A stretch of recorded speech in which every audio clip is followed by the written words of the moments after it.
Hadirin yang dimuliakan oleh Allah, alhamdulillah sama-sama telah kita laksanakan sholat maghrib secara berjamaah. Dilanjutkan dengan hadir di majlis ilmu. Mudah-mudahan rangkaian ibadah ini diterima dan dilipat gandakan pahala oleh Allah Subhanahu wa ta'ala. Amin. Amin ya rabbal alamin. Kita awali pengajian ini dengan membaca surat Al-Fatihah. Kita lihatkan pahalanya disampaikan kepada pengarang kitab yang kita kaji, yaitu Syekh Zainuddin bin Abdul Aziz bin Zainuddin Al-Malibari, juga kepada orang-orang yang telah berjasa mewakafkan harta dan tanahnya untuk kepentingan masjid kita ini, pada orang-orang tua kita, kakek nenek kita, sanak famili, saudara serta guru-guru kita yang telah meninggal dunia. Semoga Allah Subhanahu wa ta'ala ampuni segala dosa dan kesalahannya. Allah terima amal ibadahnya. Allah jadikan kuburnya raudhah min riyadil jannah biniyatil qabul wa bijahir Rasul. Al-Fatihah.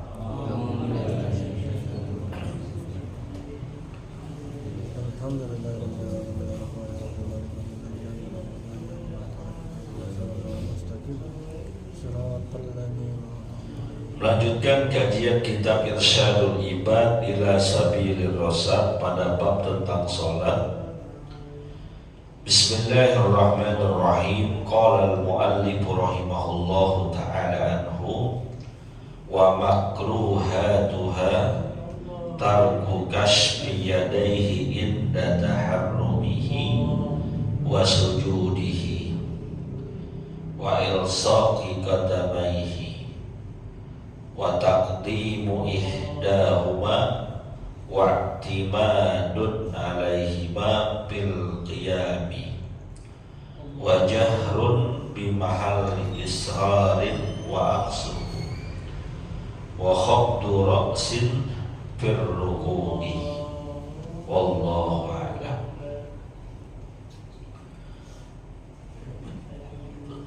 Jenderal datang. Beres kalau jenderal datang. Hadirin yang dimuliakan oleh Allah, kajian kita dari kitab Irsyadul Ibad ila Sabilir Rasyad memasuki bab pembahasan tentang makruh-makruh yang dilakukan oleh seseorang tatkala mendirikan sholat.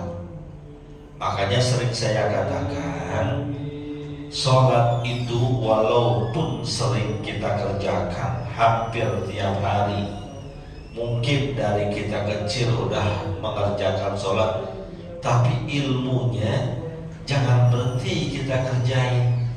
Karena kadang ada orang sholat hanya sekedar apa yang dia lihat, sholat atas apa yang dia pernah dengar doang, bukan apa yang dia pernah pelajari. Ilmu itu semakin kita pelajari, semakin berasa kurang pengetahuan kita. Tapi kalau orang nggak pernah belajar, anggapannya udah penting, udah pinter aja, udah merasa ahli. Kenapa?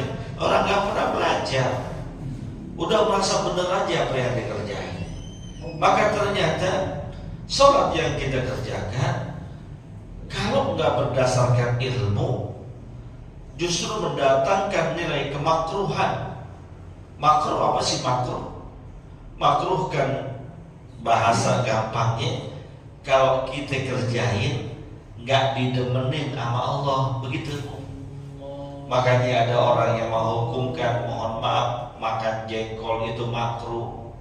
Sebetulnya bukan makan jengkolnya yang makruh. Efek dari makan jengkolnya itu menimbulkan bau. Dan kalau bau itu masih nempel sama orang yang makan jengkol, orang malas deket sama dia. Jadi bukan semata-mata makan jengkolnya, tapi efeknya. Maka kalau efeknya sudah bisa dihilangkan, jengkol bukan lagi menjadi kemakruhan, tapi sebuah kenik. Enak gak jengkol? Enak gak? Nasi kebuli pakai jengkol ya kan? Belum ada yang bikin ya. Besok Maulid bikin nasi uduk pakai nasi kebuli pakai jengkol.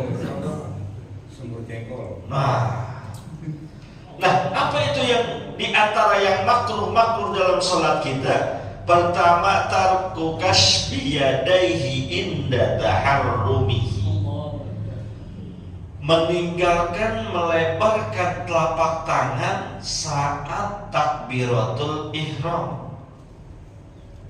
Kita ketika takbiratul ihram kan setelah niat Allahu Akbar, tangan kita lebarin. Ini udah biasa begitu.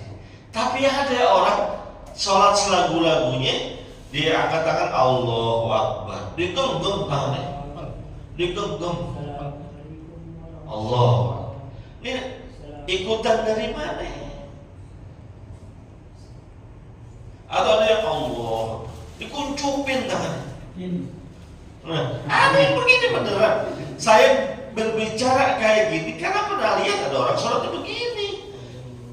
Kalau emang mohon maaf tangannya ada sedikit cacat, memang kemampuannya cuma begini ya nggak apa-apa. Ini normal orangnya. Allahu Akbar. Ya salam. Belajar dari mana? Pelajarin apa ilmu sholat yang benar. Jangan sholat selagu-lagunya. Baru sekedar dapat ilmu dari YouTube aja udah lagu-lagu sholatnya. Kemarin sholatnya biasa-biasa aja. Abis didengar YouTube, nah ini bener ya sholat begini. Sholatnya belagu-lagu. Lu dapat ilmu dari mana? Gue lihat di YouTube. Ya salam. Tuh guru-guru kita yang mengajarkan ilmu sholat, dia buka kitab-kitab fikih, insya Allah bersanad dari gurunya, disalahin. Baru timbang dengar informasi baru dari itu. Wah, sholatnya salah tuh begitu tuh. Sholatnya nggak sesuai sunnah katanya. Astagfirullahaladzim. Sholatnya nggak sesuai sunnah. Lu ngerti kok kagak tentang sunnah. Jadi ketika takbiratul ihram, angkat kedua tangan kita dilebarkan, jangan dikuncupin, dilebarkan. Wasujudihi, dan ketika sujud juga dilebarin, jangan ditutup. Ada orang sujud begini, ada yang sujudnya ngepel, ada orang sujudnya ngepel, ada orang sujudnya begini, tangannya digeletak. Ada yang begini nih, udah mau latihan silat nih, push up. Iya, nih lebarkan tangannya, jangan diginiin, jangan dikuncupin, jangan diginiin. Ajaran dari mana? Makanya kan dalam pembahasan fikih kita ketemukan keterangan kalau bagi laki-laki ketika sujud agak dilebarkan, direnggangkan, gagah. Jadi kuncupin gini, yang perempuan kuncupin, ganjel soalnya. Kalau yang laki-laki lebarin. Ini laki dikuncupin, lu mau ganjel apaan? Yang perempuan kuncupin, yang laki lebarin. Tapi jangan lebar-lebar amat. Aduh, saking lebarnya begini, Masya Allah, yang sampingnya nggak kebagian sujudnya. Jangan, sesuai dengan jatuhnya pundak kita. Sholat itu hakikat gerakan sholat sesuai dengan tabiat tubuh kita. Maka jangan dilebih-lebihin, jangan dilebay-lebayin. Ketika diri sesuai dengan diri kita gimana sih kalau kita diri, coba dah sejajar. Maka mohon maaf kalau ada saudara-saudara kita yang terlalu lebar banget ngangkang, kurang tepat, nggak sesuai dengan karakter tubuh dia. Kalau emang kita biasa begitu, diri, kaki sejajar dengan pundak, nggak usah dilebar-lebarin. Oh bosan kan? Disunnahkan ketika mau sholat, bahkan diharuskan rapat safnya. Makanya karena samping kanan kiri saya jauh, saya lebarin. Ya lu makin dikerjain sama orang kalau begitu. Tahu lebar dan ngincer kaki kita jauhin lagi, makin lebar lagi kita jauhin lagi, jatuh lah. Kalau memang anjurannya rapat barisan. Kalau memang saudara kita yang jauh, jangan kita lebarin, tarik aja tuh orang sinian bang biar rapatnya dikit. Begitu. Jangan justru kita lebarin kakinya, kan gak enak kelihatannya. Harus sini bang rapetan, sini bang rapetan. Makanya mohon maaf imam-imam juga, setelah qomat dikumandangkan, sholat mau didirikan, jangan main tokcer, Allahu Akbar, lihat dulu, terutama barisan depannya sudah rapat apa belum, sudah lurus apa belum. Ingatkan, sawu suhufakum fa inna taswiyata saffi min tamamis shalah. Luruskan barisan kalian, rapatkan barisan kalian, karena lurus dan rapatnya barisan dalam sholat itu merupakan bagian dari kesempurnaan sholat itu sendiri. Jadi kalau ada orang barisannya nggak rapat, sholatnya sah, tapi kurang sempurna. Ayo rapetin, ayo Pak, terutama barisan-barisan Pak, rapetin. Tadi Pak Ustaz, kadang-kadang orang sudah tahu ya seperti itu pelaporannya, tapi banyak juga orang yang saling menunggu gitu kan, saling jorokan gitu. Maksudnya karena udah tahu kan, walaupun memang imam tidak mengingatkan seperti itu, pada umumnya udah tahu gitu kan istilahnya ya, kecuali mungkin kalau sholatnya bukan di ini di karpet kan udah ini kan istilahnya udah ada apa, udah ada barisan gitu kan. Nah sebenarnya sudah tinggal pas aja gitu, tapi kadang-kadang orang seperti juga banyak yang istilahnya seolah sudah tahu tapi tidak mau menempatkan diri gitu. Gini, tugas kita ngingetin, imam tetap tugasnya ngingetin, walaupun yang hadir sholat di belakang kita orang-orang paham agama, tetap istawu, coba disahur itu kalau mau sholat, istawu wa'tadilu sawu suhufakum baina taswiyata saffi min tamamis sholat. Udah diingetin masih lu kan tuaan lu, bukan tuaan lu pakai di bawah AC gua tahu. Saya jujur Pak, dalam kondisi tertentu ketika badan saya perlu AC, memang kalau di masjid saya itu kan AC-nya di pojok-pojok karena standing, saya langsung minggir cari tempat yang ada AC-nya. Kenapa? Karena daripada saya kopios ketika sholat pikiran kemana-mana, mendingan saya ketekpin duluan. Jujur aja saya itu pertanyaan tadi nyindir saya apa bukan? Tapi kalau seandainya sudah kita ingatkan, jemaah sebetulnya udah tahu dia nggak mau kerjain juga, itu urusan dia. Yang penting kita ngingetin.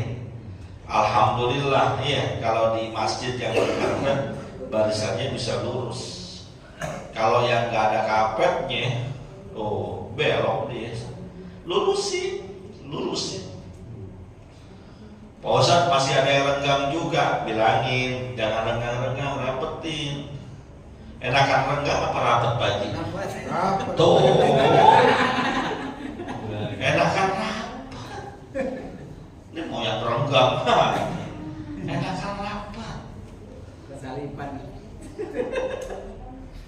Jadi kalaupun ada yang renggang, tetap sah sholatnya. Misalnya nih sholat jamaah Satu orang, tahu-tahu ada lagi di sini, ada lagi di sini. Jarang-jarang sholatnya, hukum berjamaahnya tetap sah, sholatnya tetap sah, walaupun jarang-jarang. Kayak dulu dah zaman COVID, ya, musolah masjid disilang-silangin, ya kan, ngerasain kan? Kita ngerasain sholat udik-udik di atas. Saya bilang sama Ustaz Haji bukan sholat di Israel. Assalamualaikum warahmatullahi wabarakatuh. Assalamualaikum warahmatullahi wabarakatuh. Habis Isya mati nak, kok mati baji? Ya sholat di atas. Kan di silang-silangin tuh masjid-masjid gitu ya. Kalau bicaranya sah, sah. Berjamaahnya sah, sah. Tapi kurang tamam, kurang sempurna. Yang cakep rapetin, ya rapetin. Dua tuh, makruh ketika sujud kita, tangan kita atau ada yang begini nih, nggak boleh, sah nggak? Nah kalau begini khawatirnya kurang anggota sujud kita,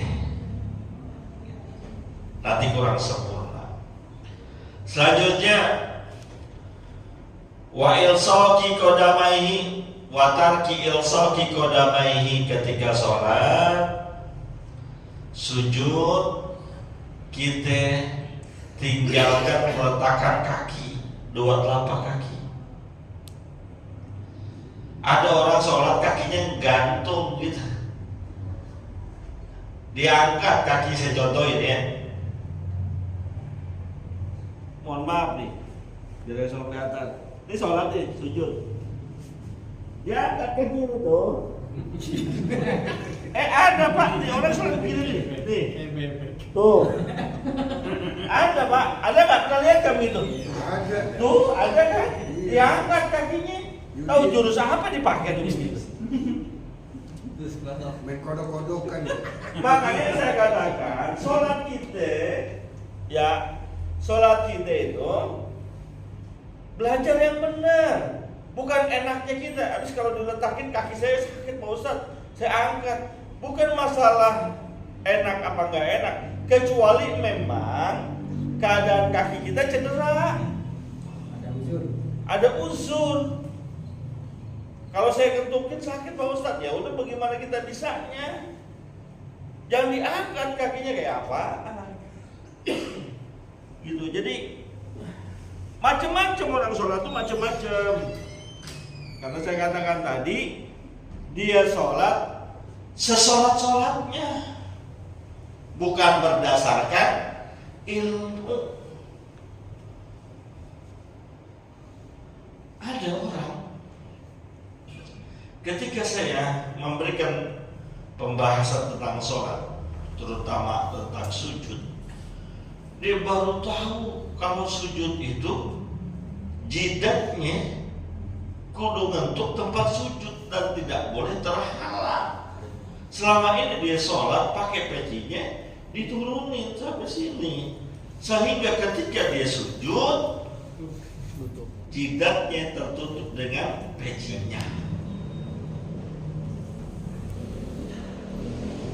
Maka kan pakai peci itu ada ilmunya, ada ilmunya. Oh peci saya kayak gini emang ini, coba saya coba pinjam peci itu. Nih ya, pakai peci ada ilmunya, mudah-mudahan cocok. Ini kalau mau kondangan, mau acara-acara ke-RT-an, datang ke kelurahan nih, boleh ditutupin begini. Ini namanya mau acara resmi, kondangan, pelantikan RW, nikahan RW, begini. RW sono. Apa lagi? Mau nikah lagi. Iya. Penghulu mau nikahin, mau nikah. Peci begini. Tapi kalau mau sholat, naikin dikit. Tuh. Kan cakep ya? Iya. Main gaplek begini. Diomelin begini. Itu ada ilmunya, pakai peci juga. Enggak sembarangan. Pakai peci salah penempatan. Mau sholat pakainya gaya mau kondangan, akhirnya salah. Gitu, iya. Tuh, jadi ketika sujud kaki kita jatuh dan ngentukin jari-jari kakinya itu tekan di tempatnya, tekan. Bahkan kalau bisa sampai 5-5-nya itu nekuk-neken bagus. Kalau yang masih muda mah bisa kali ya. Tapi yang udah rada tua susah. Ada cuma 2 doang begini gantung. Emang kakinya udah ada asam urat, mau gimana udah. Sebisanya udah. Asal jadi tidurin, ada tidurin begini nih. Kakinya nggak didiriin, ditidurin. Jangan diriin. Ada yang ditidurin, gitu ya. Selanjutnya watakdimu ihdahuma, ketika sujud makruh tuh kalau turunin atu-atu bareng, kecuali yang sakit. Mau kakinya kek, mau tangannya. Sami Allahu liman hamidah. Turunkan Allah, atau dulu gini. Itu makruh, turunin dua-duanya. Langsung. Kalau sehat ya, Allah langsung. Tuh, langsung. Jangan adu-adu sebelah-sebelah. Kecuali memang uzur, keadaannya sakit. Itu lain urusan. Timbul pertanyaan, Pak Ustadz, tangan dulu apa kaki dulu? Ente sujud nih. Tangan dulu yang turun, apa dengkul dulu yang turun? Coba.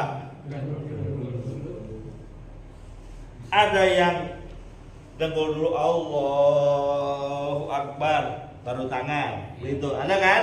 Ya. Ada yang Allahu Akbar, tangan dulu baru dengkul. Yang mana yang benar? Yang mana yang benar? Dua-duanya riwayat hadisnya ada, sahih dua-duanya. Nggak usah pada berantem gara-gara dengkul sama tangan doang. Benar dua-duanya. Yang salah yang kepala duluan. Nyungsep namanya itu, bukan sujud. Tangan duluan boleh, dengkul duluan boleh, tergantung kekuatannya. Sama juga ketika bangun nih, bangun dari sujud atau bangun dari duduk. Ada yang bangun langsung aja begini, Allahu Akbar, ada. Ada yang bangun pakai tekanan. Ya, ada. Ada yang pakai tangan tapi begini. Ada nggak? Ada. Yang mana yang betul? Semuanya betul. Betul semua. Nggak usah disalahin. Yang begini-begini nih karena memang berdasarkan pemahaman hadis dan hadisnya sahih, jangan pada berantem. Tibang ada yang begini, ada yang begini, disalah-salahin. Salah tuh sholat begitu, ya nggak salah. Kitanya yang kadang belum dewasa dengan perbedaan. Makanya saya katakan, jangan baru belajar satu kali dengan satu orang guru langsung menyalahkan yang lainnya. Kita beribadah itu kan harus berlandaskan hadis, Ustaz. Betul. Karena Nabi yang mengatakan, "Sallu kama ra'aitumuni usolli." Salatlah kalian sebagaimana kalian lihat aku salat. Pak Haji Hasan pernah lihat Nabi salat apa belum? Belum ya? Belum kan? Pernah nggak lihat Nabi sholat? Belum kan? Belum. Kalau bini sholat udah? Kita nggak pernah lihat Nabi sholat. Yang pernah lihat Nabi sholat para sahabat Nabi. Lalu kita pernah nggak lihat sahabat Nabi sholat? Nggak pernah. Terlalu panjang jarak kita dengan baginda Rasulullah Sallallahu Alaihi Wasallam. 1400 tahunan kita jaraknya dengan beliau. Yang sampai kepada kita adalah penjelasan-penjelasan para ulama berdasarkan penjelasan gurunya dan gurunya atas suatu hadis yang ditemukan. Yang menceritakan sholatnya Rasul ya sahabat Rasul. Kadang-kadang sahabat Rasul melihatnya kan juga beda-beda. Bukan berarti cara sholatnya Rasul beda-beda, bukan. Sudut pandangnya beda-beda. Saya tanya sama yang sekalian, gunung warnanya apaan? Gunung warnanya apaan? Hijau. Hijau apa biru? Gunung apa itu? Gunung Semeru. Gunung Semeru, Gunung Merbabu, Gunung beneran Pak Haji. Gunung Kembar. Gunung Kembar. Gunung berapi. Ada yang berapi, ada kagak. Oh yang di rumah berapi tuh gunung. Gunung warnanya apa gunung? Yakin hijau? Bener. Coba itu datengin. Orang melukis gunung ada yang warnanya biru, hijau. Coba itu datengin gunung kapur. Emang hijau dari mana tuh gunung kapur? Jadi persepsi orang kadang berbeda-beda. Misalnya ada kejadian tabrakan di depan masjid, motor sama mobil, yang lihat banyak. Yang lihat itu nyeritain kepada orang lain. Kira-kira dari banyaknya orang yang menceritakan kejadian tabrakan tadi sampai ke kita 3 cerita, itu sama apa beda? Tuh, itu jelas banget. Ada yang bilang sopirnya ngantuk, ada yang bilang bajunya biru, ada yang bilang sopirnya ikut korban. Semua cerita beda-beda. Nah itu kejadiannya sama, persepsinya, cara menceritakannya berbeda-beda. Maka pantas kalau sampai ke kita jaraknya begitu panjang, yang dilihat sama Rasulullah, tapi kok beda-beda. Bersedekap saja, ada yang di bawah usap, betul ya? Ada yang di atas usap, ada yang di bawah dada, ada yang di dada satu. Itu baru letaknya doang. Pegangan tangannya ada yang pas pergelangan tangan, ada yang di bawah sikut, ada yang nutupin sikut. Hadis tuh. Karena kalau ente bilang, ya udah ikutin hadis, lu sholatnya bagaimana coba? Beda-beda, subuh lain, zuhur lain, asar lain, maghrib lain. Maka kita belajar kepada para ulama yang sudah mengistinbatkan hukum, mengambil sebuah kesimpulan atas berbagai riwayat-riwayat hadis yang menceritakan bagaimana sholatnya Nabi. Kita mah enak tinggal makan doang. Udah tinggal makan doang, jangan pada ribut. Itu maksud saya. Ya, berdewasa.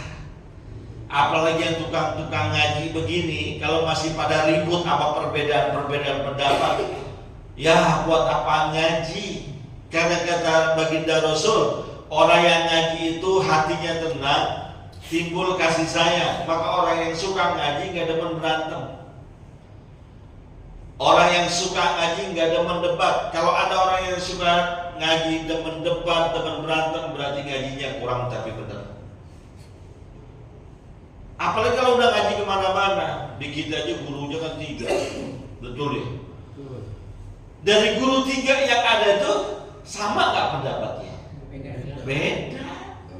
Apa yang saya sampaikan hari ini mungkin berbeda dengan guru-guru yang lain, tapi masing-masing ada hujahnya, ada pendapatnya. Jangan saling bertengkar.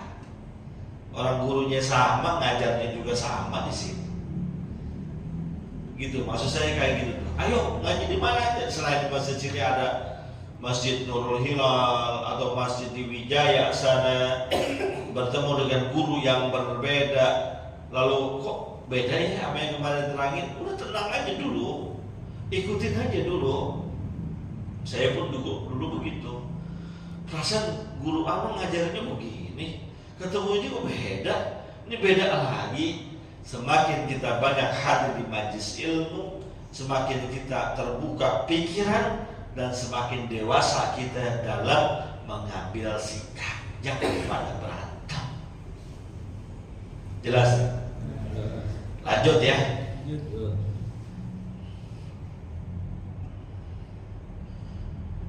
Waqtimadun alaiha bil qiyami. Makruh tuh kalau sholat nyender dengan salah satu kaki kita.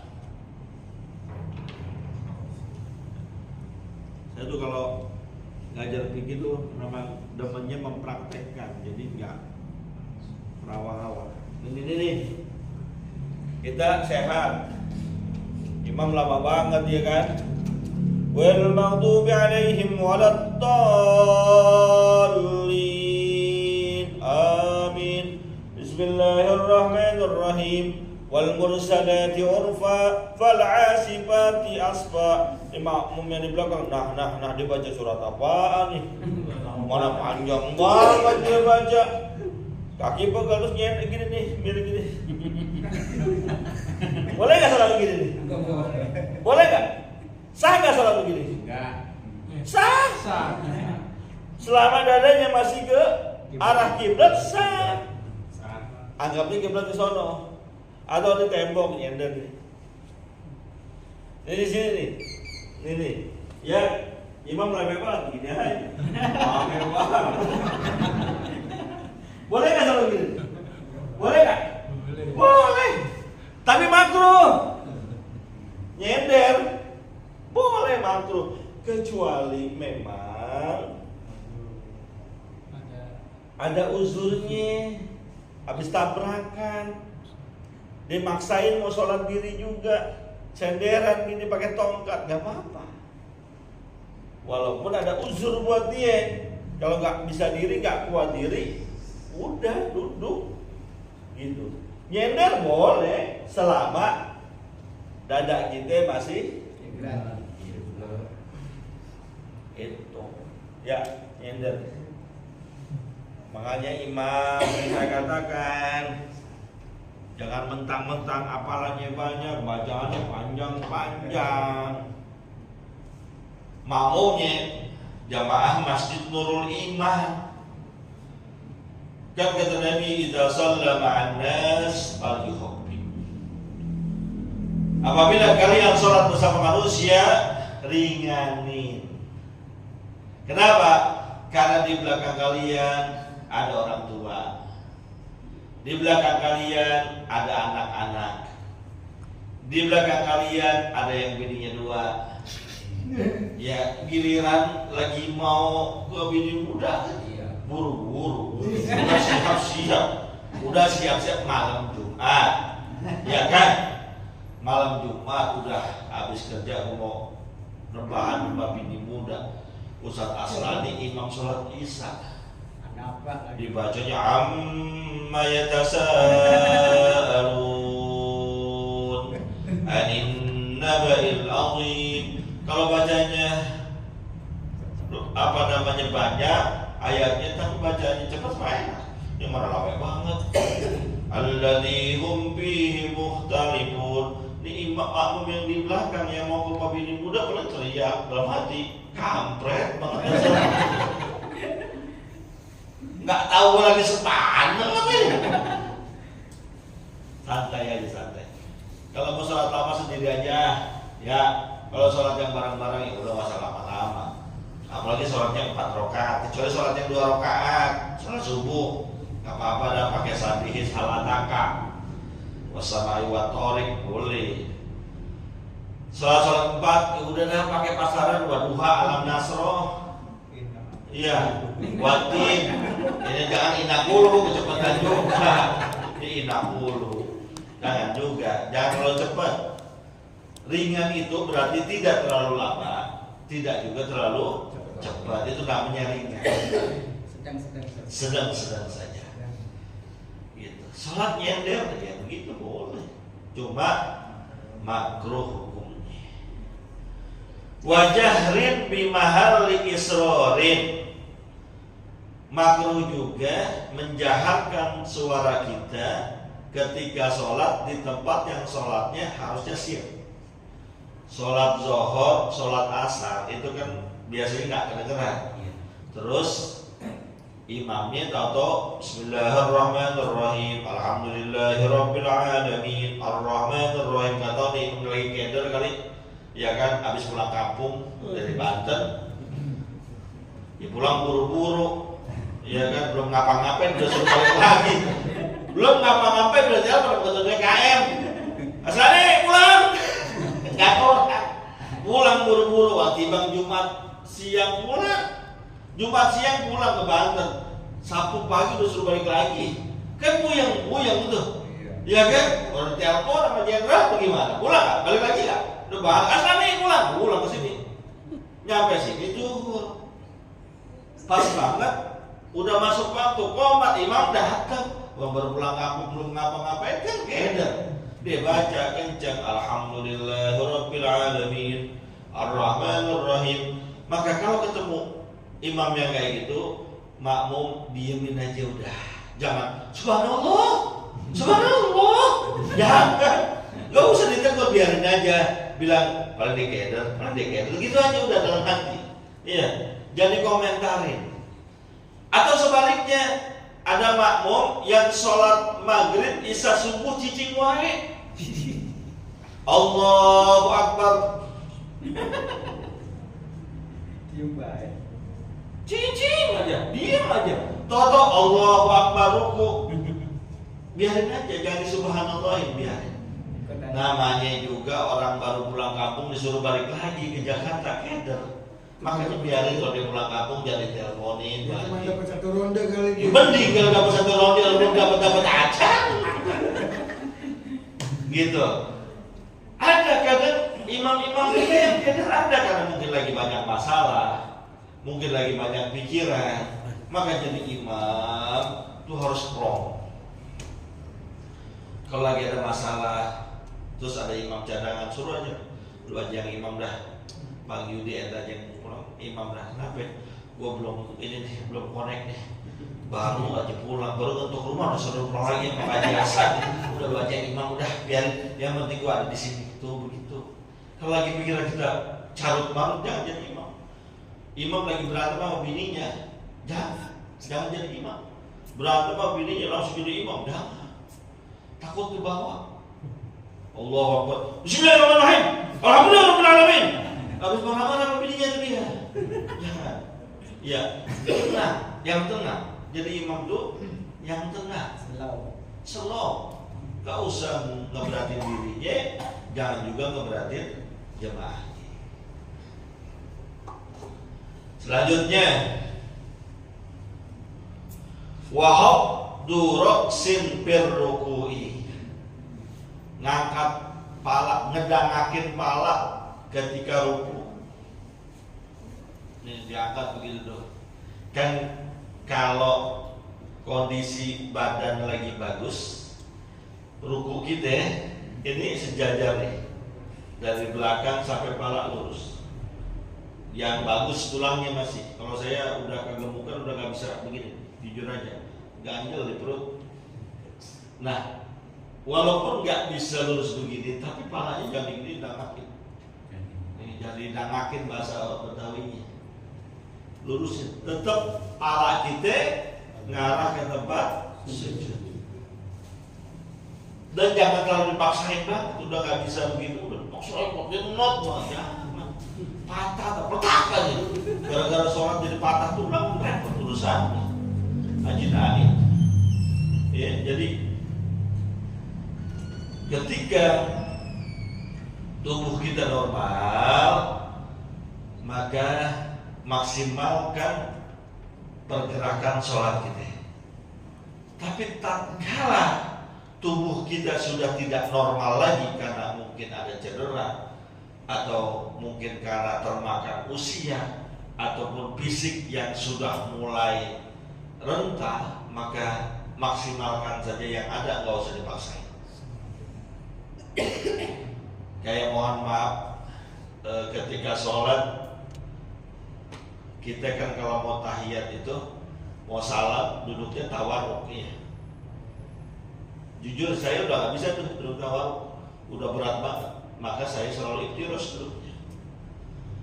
Ini saya jelasin karena ada nanya juga, Ustaz perasaan mau duduk iftiros sholat? Iya, karena kalau kebetulan badan saya udah tambah gede begini, itu kalau duduk tawarruk agak berat banget gitu ya, kakinya sakit banget, miring-miring, kasihan yang di sini ketibanan begini. Tapi makanya saya duduknya iftiros, duduk di tahiyat awal. Sama seandainya bapak-bapak ada yang tidak memungkinkan untuk tawarruk ketika tahiyat akhir, udah iftiros aja, jangan dipaksain. Sholat itu bukan penyiksaan, tapi tetap harus ada aturan ilmunya. Jangan mentang-mentang boleh selagu-lagunya, dia duduk selagu-lagunya nggak sesuai aturan, nggak juga. Maka mohon maaf, ada orang yang sholat pakai bangku, itu harus benar-benar memaksimalkan. Kalau memang dia nggak bisa, iya nggak apa-apa. Karena ada yang cuma timbang malas doang, aku udah tua, aku sholatnya duduk aja. Jangan, kalau masih bisa diri. Karena berdiri ketika sholat itu adalah merupakan kewajiban selama mampu, kecuali udah nggak mampu. Sholat wajib ya. Tapi kalau sholat sunnah, biar segar bukur boleh duduk. Sholat tarawih 20 rakaat, perut kekenyangan, badan masih segar, gue mau sholatnya duduk aja, nggak apa-apa. Duduk sholatnya nggak apa-apa. Jangan domelin, woi bangun, woi udah sholat masih duduk aja, nggak usah. Masih sehat, masih segar. Kayak saya nih, mau sholatnya duduk nggak apa-apa, nggak ada sakit. Sholat sunnah tapi kalau wajib, sholat wajib yang 5 waktu, kudu mesti harus diri kalau dia punya kemampuan.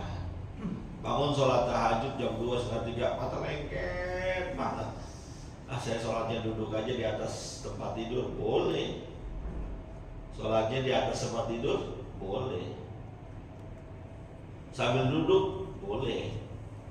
Maka nggak ada alasan tuh yang bangun jam 2, jam 3 nggak sholat tahajud cuma karena tempatnya sempit nggak usah, namanya dikontrakan, yang nggak juga. Sholat di kasur masih boleh. Wallahu a'lam bishawab. Sebelum saya tutup, mungkin ada yang mau bertanya, silakan.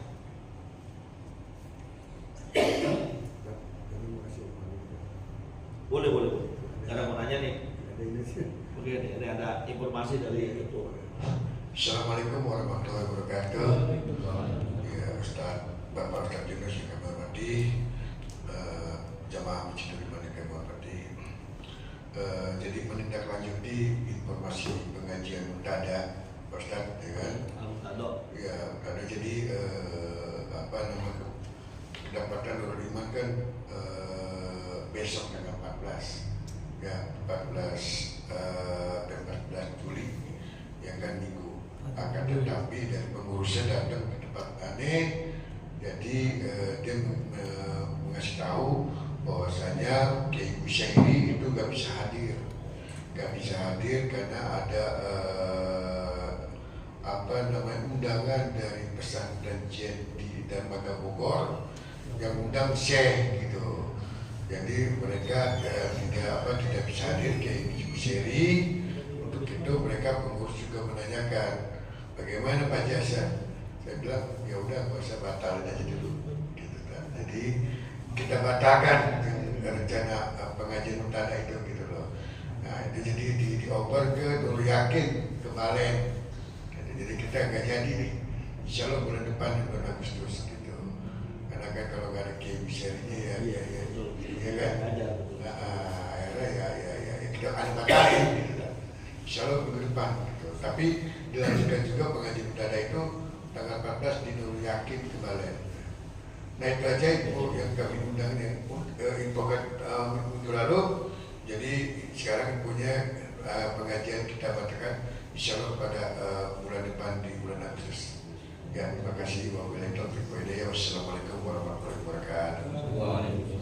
Fatihah.